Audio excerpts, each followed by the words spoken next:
Dear students, अस्सलाम वालेकुम। उम्मीद करता हूँ कि आप सब खैरियत से होंगे। ओ लेवल्स अकाउंटिंग में हमारा टॉपिक है जिसका नाम है कैश बुक।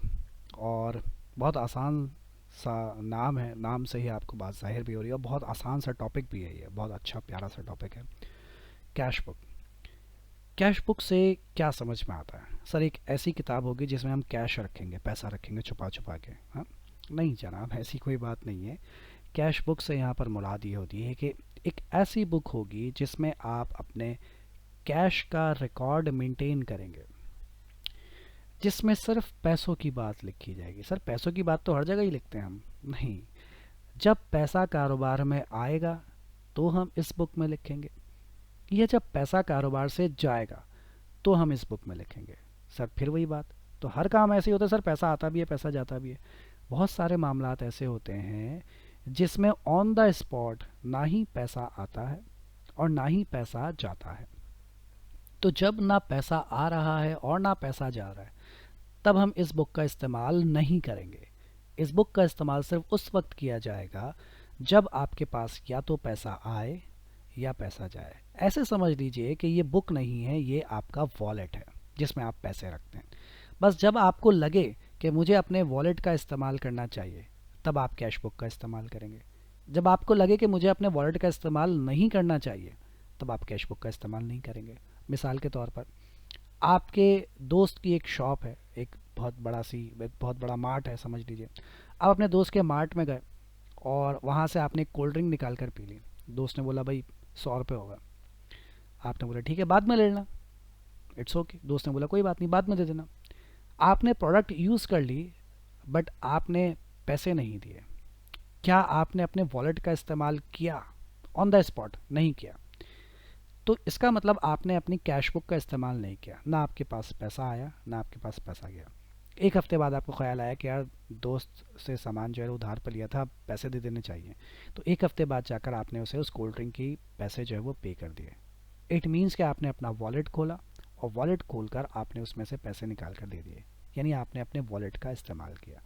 वॉलेट का इस्तेमाल किया, इसका मतलब ये है कि आपने अपनी कैश बुक का इस्तेमाल किया। तो जब आपको लगे कि मुझे अपने वॉलेट का इस्तेमाल करना चाहिए, तब समझ जाइए कि आपको अपनी कैश बुक का इस्तेमाल करना चाहिए। जब आपको लगे कि मुझे अपने वॉलेट का इस्तेमाल नहीं करना चाहिए, तो इट मीन्स कि आपको अपनी कैश बुक का इस्तेमाल नहीं करना। अब कैश बुक का इस्तेमाल कब करना है? जब आपके कारोबार में या तो कैश पैसा आए, या जब आपके कारोबार से पैसा जाए। अगर उधार पर कुछ हम ख़रीदते हैं या उधार पर हम कुछ बेचते हैं, तो उन ट्रांजैक्शंस में ना ही तो पैसा आता है और ना ही ऑन द स्पॉट पैसा जाता है। तो उन्हें हम अपने कैश बुक में रिकॉर्ड नहीं करते। सही है जनाब। अब कैश बुक क्या है, ज़रा यहाँ पर इसके बारे में कुछ किताबी बातें पढ़ लेते हैं। All cash and cheque transactions are entered in cash book and that is the sole purpose of the cash book. Cash book बनाने का बुनियादी मकसद ही यही है कि हम इसमें सिर्फ कैश से रिलेटेड ही ट्रांजेक्शन रिकॉर्ड करेंगे। यानी जो भी पैसा आएगा, जो भी पैसा जाएगा, बस वो ट्रांजेक्शन हम अपनी कैश बुक में रिकॉर्ड करेंगे। Bank transactions are also classified as cash transactions because there is an immediate cash flow. Bank भी क्या है, हमारे लिए कैश ही की तरह है, क्योंकि बैंक में भी जो पैसा आता है वो भी हमारे लिए एक तरह का कैश ही है। हम जब चाहे उसे कैश में कन्वर्ट कर सकते हैं। तो बैंक भी हमारे लिए एक कैश के तौर पर काम करता है। सही है जनाब। तो हमारे ऑफिस में जो पैसा आएगा जाएगा और हमारे बैंक में जो पैसा आएगा जाएगा, वो सब हम रिकॉर्ड करते हैं कैश बुक में। अब कैश बुक की कितनी टाइप्स हैं? बुनियादी तौर पर कैश बुक की 3 टाइप्स हुआ करती थी। सबसे पहली टाइप है सिंगल कॉलम कैश बुक। अभी सिंगल कॉलम कैश बुक क्या है? जब आप सिर्फ एक ही कॉलम बनाते हैं कैश बुक का, मतलब एक कॉलम बनेगा इसमें। तो भाई एक बात पहले ही वाज़ह कर दूं कि अकाउंटिंग में जब बात की जाती है ना, single column, double column, 3 column, 4 column, तो अकाउंटिंग में हम सिर्फ उन कॉलम्स को काउंट करते हैं जिन कॉलम्स में अमाउंट लिखा जाता है। बाकी सारे कॉलम्स जो है वो काउंटेबल नहीं होते अकाउंटिंग में। तो सिंगल कॉलम का मतलब ये होता है कि इसमें सिर्फ एक ही ऐसा कॉलम होगा जिसमें हम अमाउंट लिखेंगे। अब वो कॉलम किसका होगा? मुमकिन है कि वो कॉलम कैश का हो, मुमकिन है कि वो कॉलम बैंक का हो, जैसी आपकी नीड है। अगर आपका काम प्योर कैश पर है, बैंक अकाउंट नहीं है आपका, तो आप जो कैश बुक बनाएंगे उसमें एक ही कॉलम होगा, किसका? कैश का। या अगर आपका काम प्योरली ऑनलाइन है यानी बैंक के थ्रू है, जैसे मेरा काम है, आप जो भी फीस पे करते हैं, जो भी मैं अपने टीचर्स को सैलरी देता हूँ, वो सब बैंक के थ्रू है। तो कोई भी काम मेरा हार्ड कैश में नहीं है फॉर एग्जांपल। तो मेरी जितनी भी ट्रांजैक्शंस हैं वो बैंक के थ्रू है, मेरे पास कैश है ही नहीं। तो मैं जब अपनी कैश बुक बनाऊंगा, सिंगल कॉलम कैश बुक, तो उसमें एक ही कॉलम बनाऊंगा मैं, किसका कॉलम बनाऊंगा मैं उसमें बैंक का। ठीक है, तो इसे हम कहते हैं सिंगल कॉलम कैश बुक। अच्छा, दूसरा है डबल कॉलम कैश बुक। अब डबल कॉलम कैश बुक का मतलब भी दो हो सकते हैं। मेरे पास ऑफिस में भी पैसा है, मेरा बैंक अकाउंट भी है, तो मुमकिन है कि मुझे दो कॉलम की ज़रूरत पड़ जाए। तो मैं एक ही कैश बुक के अंदर एक ही कैश बुक बनाऊं और उसमें मैं दो कॉलम्स बना दूं। एक में मैं अपने ऑफिस का कैश रिकॉर्ड मेंटेन करूं और एक में मैं अपने बैंक का रिकॉर्ड मेंटेन करूं कि मेरे बैंक में कितना पैसा आया, कितना पैसा गया, और ऑफिस में कितना पैसा आया, कितना पैसा गया। तो उसे मैं नाम दे सकता हूं डबल कॉलम कैश बुक का। और फिर है जो कि सबसे ज़्यादा इस्तेमाल होती है, और वो है three column cash book. Three column cash book का मतलब ये है कि इसमें तीन कॉलम्स बनाए जाएंगे। अब वो तीन कॉलम्स कौन कौन से होंगे वो अभी मैं आपको आगे लेकर चलता हूँ, डबल कॉलम का भी और थ्री कॉलम का भी। ठीक है, पहले बात करते हैं हम डबल कॉलम कैश बुक की। डबल कॉलम कैश बुक में दो साइड्स होंगी। कैश बुक में आमतौर पर दो साइड्स होंगी। एक कहलाएगी आपकी रिसिट साइड यानी डेबिट साइड, जिसमें एक कैश का कॉलम होगा और एक बैंक का कॉलम होगा। और एक कहलाएगी आपकी पेमेंट साइड यानी क्रेडिट साइड, इसमें भी एक कैश का कॉलम होगा और एक बैंक का कॉलम होगा। डबल कॉलम कैश बुक में दो साइड्स हैं। यूँ समझ लीजिए कि जैसे आपने लेजर पढ़े हैं, अकाउंट्स पढ़े हैं ना, अकाउंट्स में भी दो साइड्स होती हैं, एक लेफ्ट साइड और एक राइट साइड। जो लेफ्ट साइड होती है वो कहलाती है डेबिट साइड, जो राइट साइड होती है वो कहलाती है क्रेडिट साइड। अच्छा, ये बताइए कि कैश कब डेबिट होता है? जब हमारे कारोबार में कैश आता है, बढ़ता है, यानी जब हम कैश रिसीव करते हैं। सही है, तो डेबिट होने का मतलब है कि हमारे कारोबार में कैश रिसीव हुआ है। तो हम डेबिट साइड को यहाँ पर नाम दे सकते हैं रिसिट साइड। लेफ्ट साइड जो है वो हमारी कहलाती है रिसिट साइड यानी कि डेबिट साइड। और कैश कब क्रेडिट होता है? जब हम कैश पे करते हैं, यानी जब कैश हमारे कारोबार से जाता है, मींस जब हम कैश की पेमेंट करते हैं। तो क्रेडिट होने का मतलब है कैश हमारे कारोबार से जा रहा है। तो हमने अपने कैश बुक को दो हिस्सों में डिवाइड कर दिया, रिसिट साइड और पेमेंट साइड। पैसा आएगा तो रिसिट साइड पर लिखना है यानी डेबिट साइड पर, पैसा जाएगा तो पेमेंट साइड पर लिखना है यानी क्रेडिट साइड पर। ठीक है, अब रिसिट साइड पर दो कॉलम्स बना दिए हमने, एक कैश का कॉलम बना दिया और एक बैंक का कॉलम बना दिया। ऐसे ही पेमेंट साइड पर भी दो कॉलम्स बना दिए, एक कैश का कॉलम बना दिया और एक बैंक का कॉलम बना दिया। अगर मेरे ऑफिस में पैसा आया है तो मैं रिसिट साइड पे कैश के कॉलम में लिख दूंगा। अगर मेरे ऑफिस से पैसा गया है तो मैं पेमेंट साइड में कैश के कॉलम में लिख दूंगा। अगर मेरे बैंक में पैसा आया है तो मैं रिसिट साइड पर बैंक के कॉलम में लिख दूंगा। अगर मेरे बैंक से पैसा गया है तो मैं पेमेंट साइड पर बैंक के कॉलम में लिख दूंगा। सही जनाब, तो ये हो गए हमारे पास डबल कॉलम कैश बुक। अब बात करते हैं थ्री कॉलम कैश बुक की। थ्री कॉलम कैश बुक बिल्कुल सेम ऐसे ही, इसमें भी दो साइड्स हैं, रिसिट साइड यानी डेबिट साइड, उसमें तीन कॉलम्स आ जाएंगे, कैश, बैंक और डिस्काउंट अलाउड। एक कॉलम इसमें बढ़ गया डिस्काउंट का, बढ़ गया नहीं बढ़ गया। ठीक है, दूसरी जो साइड है वो एज यूजुअल पेमेंट साइड है यानी क्रेडिट साइड, इसमें भी यही कॉलम्स है, कैश, बैंक और डिस्काउंट रिसीव्ड का कॉलम है। ठीक है जनाब, तो बाकी दो कॉलम्स तो वही हैं, कैश और बैंक तो वही है, यहाँ पर भी कैश और बैंक वही है, बाकी सब कुछ वही है, सिर्फ एक कॉलम का इजाफा हो गया डिस्काउंट अलाउड का। जब आप पैसा रिसीव करते हैं तो आप कस्टमर को कुछ डिस्काउंट अलाउ कर सकते हैं, जैसे कि हमने पिछले लेक्चर में पढ़ा था कि जब आप कस्टमर से पैसा लेंगे तो आप उसे कैश डिस्काउंट दे सकते हैं। तो जो भी आप डिस्काउंट उसे दे रहे हैं, कैश डिस्काउंट, जो डिस्काउंट अलाउ कर रहे हैं, तो उसके लिए हम एक अलग से कॉलम बना लेते हैं जिसे हम डिस्काउंट अलाउड के नाम से रिकॉर्ड कर लेते हैं। ये कहाँ पर होगा? ये रिसिट साइड पर होगा। क्यों? क्योंकि जब आप कस्टमर से पैसा रिसीव करते हैं तो ही आप कस्टमर को डिस्काउंट अलाउ करते हैं। इसी तरीके से पेमेंट साइड पर एक और कॉलम बढ़ जाएगा जिसका नाम है डिस्काउंट रिसीव्ड। कब होगा? जब आप कस्टमर को पे करेंगे, सप्लायर को जब आप पेमेंट करेंगे तो सप्लायर आपको कुछ डिस्काउंट दे सकता है, यानी आपको कुछ डिस्काउंट अलाउ कर सकता है। अगर सप्लायर आपको कोई डिस्काउंट अलाउ कर देता है तो उसे हम कहते हैं डिस्काउंट रिसीव्ड, यानी आपको डिस्काउंट मिला है। ठीक है जनाब, तो ये हमारे पास कैश बुक की छोटी सी एक इन्फॉर्मेशन है कि कैश बुक की आमतौर पर दो साइड्स होंगी। जब हम सवाल में देखेंगे तो वाज़ेह तौर पर आपको बात समझ में आएगी। एक होगी रिसिट साइड यानी लेफ्ट साइड यानी debit side, left side, receipt side, debit side, what ever जो भी चाहे कहें। उसके बाद पेमेंट साइड, क्रेडिट साइड यानी राइट साइड जो चाहे कहें। पैसा आएगा तो इस साइड पर लिखना है, पैसा जाएगा तो इस साइड पर लिखना है। ऑफिस में आएगा तो कैश का कॉलम है, बैंक में आएगा तो बैंक का कॉलम है। ऑफिस से जाएगा तो कैश का कॉलम है, बैंक से जाएगा तो बैंक का कॉलम है। ठीक है, डिस्काउंट का कॉलम बहुत मुख्तसरन इस्तेमाल किया जाता है। हमारा टारगेट मेन जो है वो है कैश और बैंक, ऑफिस और बैंक में कितना पैसा आया और कितना पैसा गया। अच्छा, अब मैं यहाँ पर आपके सामने कुछ एग्जाम्पल्स रखूँगा जिन्हें हमें समझना है कि वो हम कैसे, कब और कहाँ लिखेंगे। पहले एग्जाम्पल लिखता हूँ, कैश इन्वेस्टेड इन बिजनेस। मालिक ने कारोबार में कैश इन्वेस्ट किया। आपको ये सोचना है कि इस ट्रांजैक्शन में क्या हमारे कारोबार में पैसा आया या गया। पहले तो ये सोचना है कि पैसा है या नहीं। जी हाँ, पैसा है, पैसे का जिक्र है। अब ये सोचना है कि पैसा हमारे कारोबार में अगर मालिक ने इन्वेस्ट किया है तो कैश हमारे कारोबार में आया है या कैश हमारे कारोबार से गया है। तो आपका जवाब होना चाहिए कि सर अगर मालिक ने कारोबार में पैसा इन्वेस्ट किया है तो कारोबार में पैसा आया है। पैसा अगर आया है तो कहाँ लिखना चाहिए, डेबिट साइड पर यानी रिसिट साइड पर। बिल्कुल सही है, डिसाइड हो गया कि सर मुझे इसे डेबिट साइड पर यानी रिसिट साइड पर लिखना चाहिए। पैसा गया नहीं है यानी कि क्रेडिट यानी पेमेंट साइड पर नहीं आएगा। पैसा आया है यानी डेबिट साइड पर यानी रिसिट साइड पर लिखना है। कितना लिखना है, $20,000 लिखना है। ठीक है, डिसाइड हो गया। अब ये डिसाइड कीजिए कि ये पैसा मैं कैश के कॉलम में लिखूं या ये पैसा मैं बैंक के कॉलम में लिखूं, ये डिसाइड करना बहुत ज़रूरी है भाई। तो पैसा मैंने कैश इन्वेस्ट किया है। कैश इन्वेस्ट करने का मतलब है कि मैंने अपने ऑफिस में पैसा इन्वेस्ट किया है, तो मेरे ऑफिस में पैसा आया, ऑफिस के लिए कॉलम है कैश का। तो ये जो पैसा लिखा जाएगा वो रिसिट साइड पर लिखा जाएगा और कैश के कॉलम में। तो $20,000 लिखे जाएंगे कैश के कॉलम में।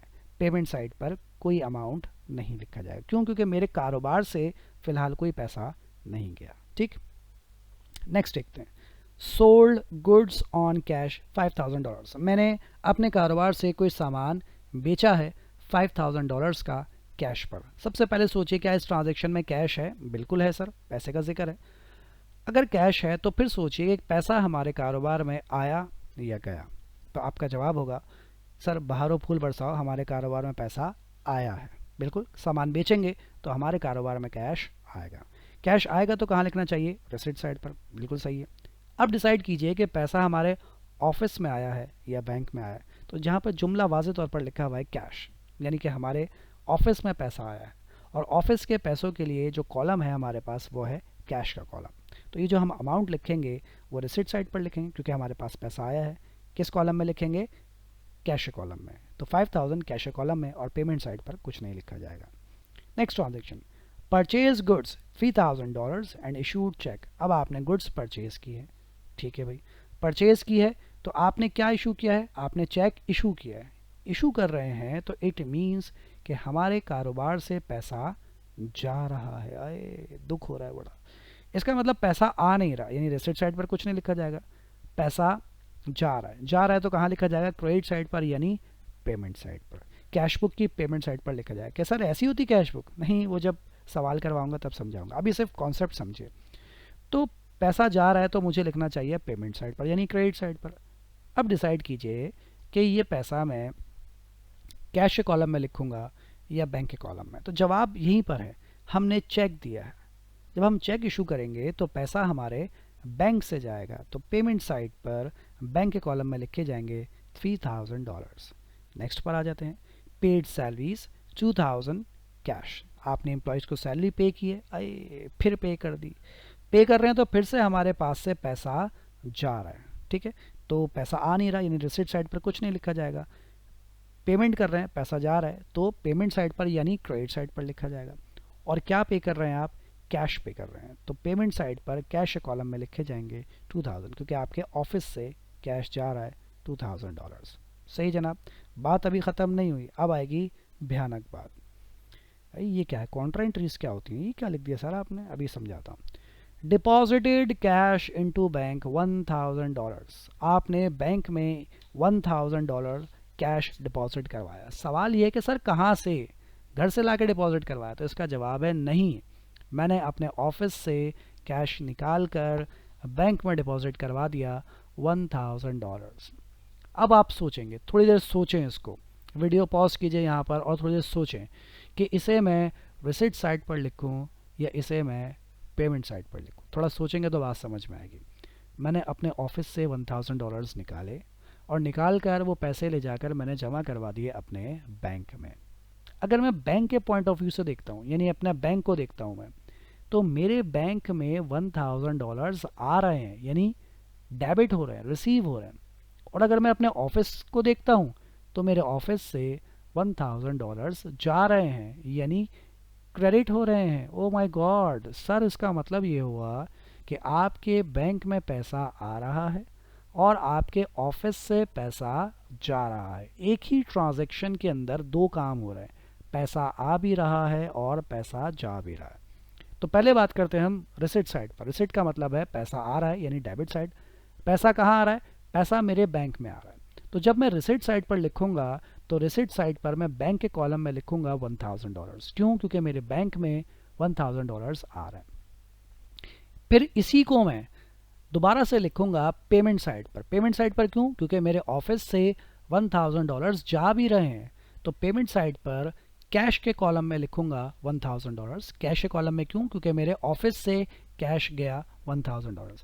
इससे पहले जो मैंने 4 ट्रांजैक्शंस आपको एक्सप्लेन की, वो या तो रिसिट साइड पर आ रही थी या पेमेंट साइड पर, किसी एक साइड पर आ रही थी। लेकिन ये ट्रांजैक्शन अगर आप देखें तो ये दोनों साइड पर आई है। रिसिट साइड पर भी आई है बैंक के कॉलम में, और पेमेंट साइड पर भी आई है कैश के कॉलम में। यानी कि मेरे बैंक में पैसा डेबिट हुआ है, पैसा आया है, और मेरे ऑफिस से पैसा क्रेडिट हुआ है, यानी ऑफिस से पैसा गया है। दोनों बातें यहाँ पर एक साथ हुई हैं। Next transaction, withdrew cash from bank for office use $500। मैंने अपने बैंक से $500 निकाले for office use. Office use का मतलब ये है कि ऑफिस के इस्तेमाल के लिए निकालें। अभी ऑफिस में इस्तेमाल किए नहीं हैं, अभी ऑफिस के इस्तेमाल के लिए बैंक से पैसे मैंने निकाले। यानी मैं बैंक गया, बैंक से $500 मैंने निकाले और निकाल कर मैं ऑफिस लेकर आया हूँ। अभी इस्तेमाल करूँगा, अभी इस्तेमाल किया नहीं है।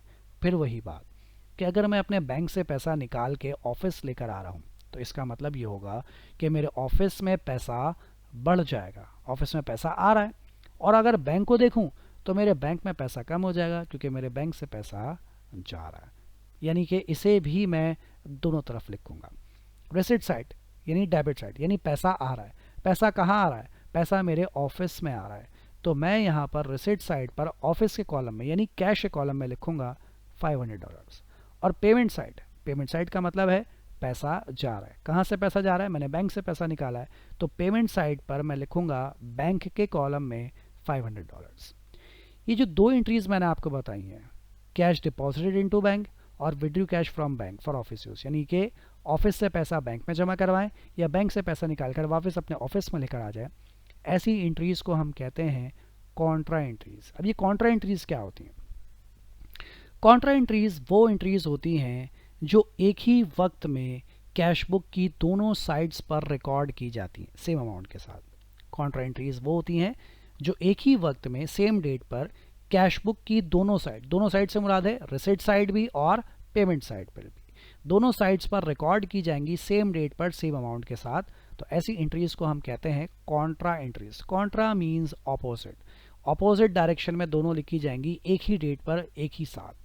ठीक है, एक लेफ्ट साइड पर होगी और एक राइट साइड पर होगी, यानी एक डेबिट साइड पर होगी और एक क्रेडिट साइड पर होगी, इसीलिए हम इन्हें कहते हैं कॉन्ट्रा एंट्रीज। तो कॉन्ट्रा एंट्रीज क्या होती हैं? कॉन्ट्रा एंट्रीज वो एंट्रीज होती हैं जो आपके कैश बुक की दोनों साइड्स पर रिकॉर्ड की जाती हैं, रिसिट साइड पर भी और पेमेंट साइड पर भी। और ऐसी कौन कौन सी एंट्रीज है? ऐसी आमतौर पर दो एंट्रीज होती हैं। नंबर 1, जब आप पैसा अपने ऑफिस से निकाल कर बैंक में जमा करवाते हैं, यानी डिपॉजिटेड कैश इनटू बैंक। और नंबर 2, जब आप अपने बैंक से पैसा निकाल कर अपने ऑफिस में लेकर आते हैं, यानी withdrew cash from bank for office यानी बिजनेस यूज। तो अपने ऑफिस से अगर पैसा निकाल कर बैंक में जमा करवाते हैं वो भी कॉन्ट्रा एंट्री कहलाती है, या बैंक से पैसा निकाल कर वापस अपने ऑफिस लेकर आ जाते हैं तो वो भी कहलाती है कॉन्ट्रा एंट्री। सही जनाब। अच्छा, एक और कॉन्ट्रा एंट्री हो सकती है बहुत रेयर केसेस में, जब आपके एक से ज़्यादा बैंक अकाउंट्स मौजूद हों, मतलब 2 बैंक अकाउंट है, 3 बैंक अकाउंट है बिजनेस के ही, और आप अपने एक बैंक अकाउंट से दूसरे बैंक अकाउंट में पैसा ट्रांसफ़र कर देते हैं। ऐसा भी हो सकता है, मुमकिन है। तो अगर एक बैंक अकाउंट से दूसरे बैंक अकाउंट में पैसा ट्रांसफ़र करते हैं तो भी यही होगा कि आपके एक बैंक में पैसा आएगा यानी डेबिट होगा, और एक बैंक से पैसा जाएगा यानी क्रेडिट होगा। तो इसे भी हम कह सकते हैं कॉन्ट्रा एंट्री, और वो भी कैश बुक की दोनों साइड पर रिकॉर्ड की जाएगी। ठीक है, वरना आमतौर पर इसी दो तरह की ट्रांजेक्शन्स को आप कॉन्ट्रा एंट्रीज कहते हैं कि जब ऑफिस से पैसा बैंक जाए या जब बैंक से पैसा ऑफिस आए। आसान लफ्ज़ों में जब आपका पैसा कहीं खर्च नहीं हो रहा, सिर्फ ट्रांसफ़र हो रहा है ऑफिस से बैंक या बैंक से ऑफिस, तो ऐसी एंट्री को हम कहते हैं कॉन्ट्रा एंट्री। और कॉन्ट्रा एंट्री कहाँ रिकॉर्ड की जाती है? Both sides of cash book, recorded on both sides of cash book. इसे आप अपनी कैश बुक की दोनों साइड्स पर रिकॉर्ड करेंगे। सही जनाब। तो ये था कैश बुक का इंट्रोडक्शन कि कैश बुक क्या होती है, कैसे बनाते हैं। अच्छा, कैसे बनाते हैं वो तो अभी मैंने नहीं बताया, लेकिन फिलहाल कैश बुक का कॉन्सेप्ट मैंने आपको समझा दिया। कैश बुक की दो साइड्स होंगी आमतौर पर, रिसिट साइड और पेमेंट साइड। पैसा आएगा तो रिसिट साइड पर, जाएगा तो पेमेंट साइड पर। कॉन्ट्रा एंट्रीज क्या होती हैं वो भी मैंने आपको यहाँ पर एक्सप्लेन कर दिया। फिलहाल आज के लिए थ्योरेटिकली इतना ही रखते हैं कैश बुक के हवाले से। अब इंशाल्लाह अगले लेक्चर में हम कैश बुक का एक सवाल कर देखेंगे। कोशिश करेंगे कि हम तीनों तरह की कैश बुक मेंटेन करें, सिंगल कॉलम भी, डबल कॉलम भी और 3 कॉलम कैश बुक भी। आमतौर पर आपके एग्ज़ाम में ज़्यादातर 3 कॉलम कैश बुक आती है, तो उस पर बहुत ज़्यादा फोकस होगा। बाकी हम सिंगल और डबल को भी इंशाल्लाह ज़रूर डिस्कस करेंगे, परेशान मत होइएगा।